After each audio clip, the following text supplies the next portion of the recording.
আসসালামু আলাইকুম guys, welcome back to my channel SM let's eat. আশা করছি সবাই খুব ভালো আছেন। আজকে আমি আপনাদের সাথে শেয়ার করব খুবই সহজ এবং ঝটপট একটি রেসিপি, যা অল্প সময়ের ভিতরে তা বানিয়ে নিতে পারবেন। আর সেই রেসিপিটি হচ্ছে পটল ভাজি। অবশ্যই দেখে বুঝতে পারতেছেন, এটা খেতে এতটাই মজার হয়ে থাকে, ভাত অথবা পোলাওর সাথে একদম জমে যাওয়ার মতো। তো কথা না বাড়িয়ে চলে যাচ্ছি কিভাবে আমি এই পটল ভাজিটি করেছি। এখানে আমি 10টি পটল নিয়েছি। পটলের উপরে যে চামড়াটা ছিল সেটা ফেলে দিয়েছি।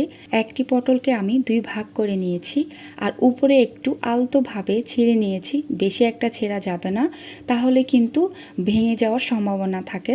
পটলগুলোকে একটি পাত্রের ভিতরে নিচ্ছি। পটলগুলো এখন মাখিয়ে নিব মশলা দিয়ে। তো প্রথমে দিয়ে দিচ্ছি পরিমাণ মতো লবণ, তারপর দিয়ে দিচ্ছি হাফ চা চামচ হলুদের গুঁড়া, তারপর দিয়ে দিচ্ছি হাফ চা চামচ মরিচের গুঁড়া, আর দিয়ে দিচ্ছি 1/4 চা চামচ ধনিয়ার গুঁড়া। সবগুলা মশলা দিয়ে এখন ভালোভাবে হাত দিয়ে মাখিয়ে নিব। এ পর্যায়ে কিন্তু আমার মাখানো কমপ্লিট। 2-3 মিনিটের মতো এভাবে রেখে দিব, যেন মশলাগুলো পটলের সাথে ভালোভাবে ম্যারিনেট হয়। তারপর চুলায় একটি ফ্রাই প্যান বসিয়েছি। ফ্রাই প্যানটি যখন গরম হয়ে আসছে, এখানে আমি 3 টেবিল চামচ রান্নার রেগুলার তেল দিয়েছি। তেলটা গরম হয়ে আসার পরে একে একে এখন পটলগুলো দিয়ে দিচ্ছি। তো ফ্রাই প্যান যেহেতু একটু ছোট, তার জন্য আমি একবারে সবগুলো পটল ভাজতে পারবো না। প্রথমত এখানে আমি কিছুটা পটল আগে ভেজে নেব।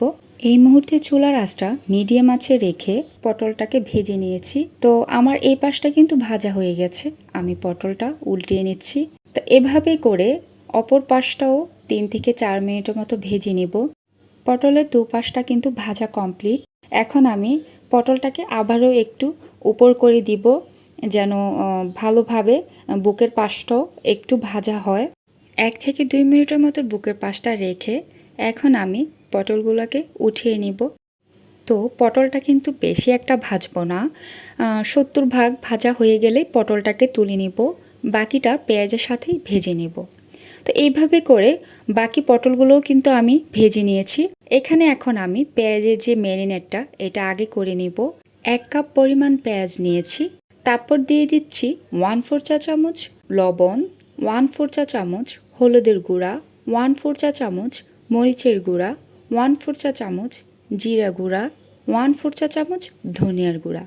সবগুলো উপকরণ দিয়ে হাত দিয়ে ভালোভাবে মাখিয়ে নিব। এভাবে যদি পেঁয়াজ ম্যারিনেট করে তেলের ভিতর দেওয়া হয়, তাহলে কিন্তু যে কোনো ভাজির ক্ষেত্রে স্বাদ অনেক গুণে বেড়ে যায়।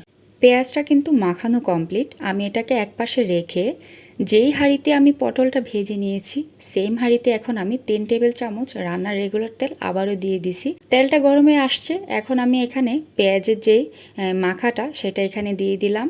2 মিনিটের মতো তেলের সাথে পেঁয়াজটাকে একটু ভেজে নেব। তারপর দিয়ে দিচ্ছি 4টা কাঁচামরিচ। কাঁচামরিচের মাঝখানে একটু কেটে দিব। তারপর কাঁচামরিচ দেওয়া হয়ে গেলে ভালোভাবে পেঁয়াজটাকে ভেজে নেব, যতক্ষণ না পর্যন্ত লালচে একটা বর্ণ আসবে। পেঁয়াজের কালারটা কিন্তু চেঞ্জ হয়ে গেছে, এই যে দেখতে পাচ্ছেন। এখন এখানে আমি পটলগুলা দিয়ে দিচ্ছি। পটলগুলা দিয়ে ভালোভাবে উপর নিচ করে একটু মিক্সড করে নেব।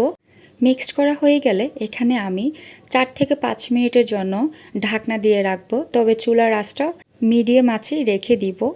5 মিনিট কমপ্লিট হয়ে গেছে। এখন আমি পটলটাকে এপাশ থেকে ওপাশ উল্টিয়ে নিব।